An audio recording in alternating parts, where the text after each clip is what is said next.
welcome you here today to honor one very special soul, Rosemary DeAngelis Westine, or she was lovingly referred to as Rosie. All of us in this room have one wonderful thing in common, and that is we've all been touched by an angel, or at least as close to an angel on earth as anyone could ever be. She touched us with so many of her sweet, loving, and giving ways. She led by example. One of her favorites was the golden rule. Do unto others as you'd have others do unto you. This is something dear Rosie practiced daily, her entire life. Born September 6, 1926 to Bruno and Clementina DeAngelis, she was raised with modest means, along with her brothers and sisters.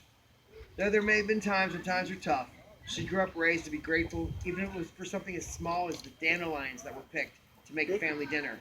And at times, that was their main course. Things were much different back then. But one thing was certain, nothing was more important than family values. Those same family values would continue as she would eventually raise a family of her own. It was after meeting this big German fellow by the name of Gene Wetstein one night at Moonlight Gardens at Coney Island that her life took a turn in the very best of ways. They danced the night away to big band music, in some ways danced into each other's heart. Once he received approval from Rosemary's very protective Italian family, Gene was warmly accepted and became part of this tight-knit clan. Living in Mount Adams for a large part of their marriage was some of their best times and made for the sweetest of memories. It was such a tight-knit community back then. Always having family close by was a constant. But raising David, Greg, Jean, and Carol was most certainly her biggest joy and proudest accomplishment. When the family would eventually move from the Hill to their present home in Delhi, Rosie's sister Rita and her husband Ted made the move right along with them and purchased 2 lots right next door to each other. That's just how they rolled. That's what made Rosie the happiest, being surrounded by her cherished family and faithful friends. Everyone just seemed to gather at their place, and of course Mrs. Wetstein would feed everyone and anyone. That tradition has never wavered. We still come together, yeah. Yes. The next generation, with Yes. Rosie always being close by.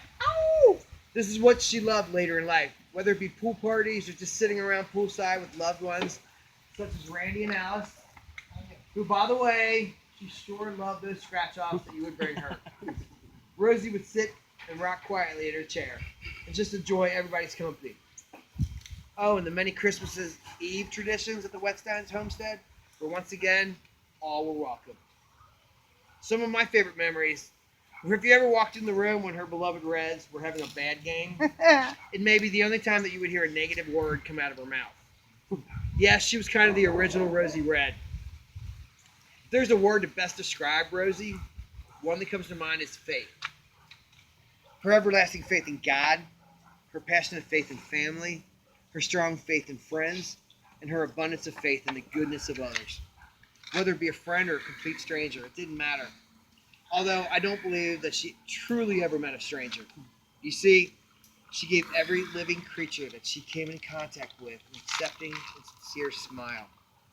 If you were to stop into the Wetstein house at any given time, whether it be your first visit or your 100th visit, she would welcome you into her home and always make you feel the warmth of her hospitality. If you were lucky enough to stop around dinner time, then you were lucky indeed. Because in Rosie's kitchen, something good was always cooking. And in that room would always be filled with the sweetest aroma. It was nothing for her to prepare spaghetti and meatballs for a dinner with all the trimmings, and as a side, cook up a whole batch of fried chicken. Honestly, that was my first meal at their house when I was like 15, and I was in heaven. Somehow, they always managed to have enough to go around for everyone. And when I say everyone, I'm including all the families, even the furry members. Her love for animals was very apparent. There were times when their pets ate better than their own children did. With the exception of their pet dog, Henry, all their family dogs, Toy, Pudgy, Pooker, Bandit, and Abby, they all benefited quite well from Rosie's outstanding culinary skills. I remember one time walking into her kitchen and commenting to Mama Wet how the steak she was making for the family smelled so good. She responded with, "Oh no, I'm making this for Pooker. The kids are getting burgers." Rosie's kitchen has always been the heart of their home. Some of the best conversations were had around that kitchen table. Most mornings you would find her there with a stack of prayers, and I mean a stack of prayers. which she would pray on a daily basis. I once asked her to please include me in her prayers, and she just smiled and said, "Honey, I pray for all of you Every day. Every day. And my response was, "Well, good. Please don't stop. We need all of your support and prayers that we can get." Think. With this being said, the family would like to invite you back to Rosie's kitchen after the Mass to feast on her own recipe of sauce, meatballs, and spaghettis. The girls spent the whole day rolling meatballs and will keep this tradition going in honor of this family's matriarch. And I think they did a good job, right? Heck yeah. Right. Woo! Yeah, shut up. If a cat has 9 lives, then I'm not quite sure how many this woman has had. No. A triple bypass, an ablation, colon cancer, uterine cancer, many strokes, not to mention the heartache of bearing her beloved son David. Followed by her adoring husband Gene and sister Rita, along with countless other family and friends. Now, along with these difficult and challenging times, there are many happy and loving ones that filled her heart with joyful moments. Weddings, births of her grandkids, graduations, Reds games, and many other milestones, like taking her to Florida, Carol. Recently, you were there recently, so she could gaze at the beauty of the ocean one last time. Let us not forget that monster mobile of a wheelchair with those big super tires so she could blow herself around Her the sand. super tires. As a family, you certainly gave your mom a ton of happy moments. Watching Greg marry his best friend Brenda, along with her 2 daughters, Caitlin and Jessica, being welcomed with such love and seriousness only she could possess. Carol, Mary, and Donnie, who has become such an important part of this family. Donnie. And observed as you both raised 2 great kids. Rosie so loved being able to watch Michael and Nicholas grow and mature into fine, honorable people that they are today. She was so proud of you. She was so proud of the family that you raised, Carol, and the loving mother that you became.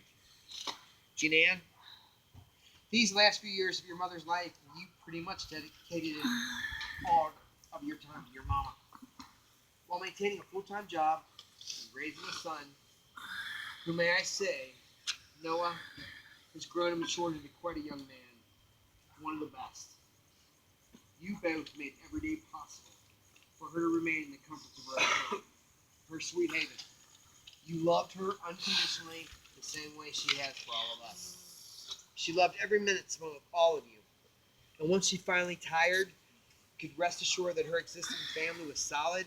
She was honest when she conveyed that she was ready. So finally, she meets the man to whom she's dedicated her entire life, our Lord Jesus Christ. Oh, what a welcome you must have received, Mama Rose, your folks, all of your siblings, and I'm sure that your son David was the first in line to give you a welcome embrace and lead you to your loving husband for yet another dance. In closing, I would like to keep I would like for each one of us to take a little bit of Rosie's goodness with us today.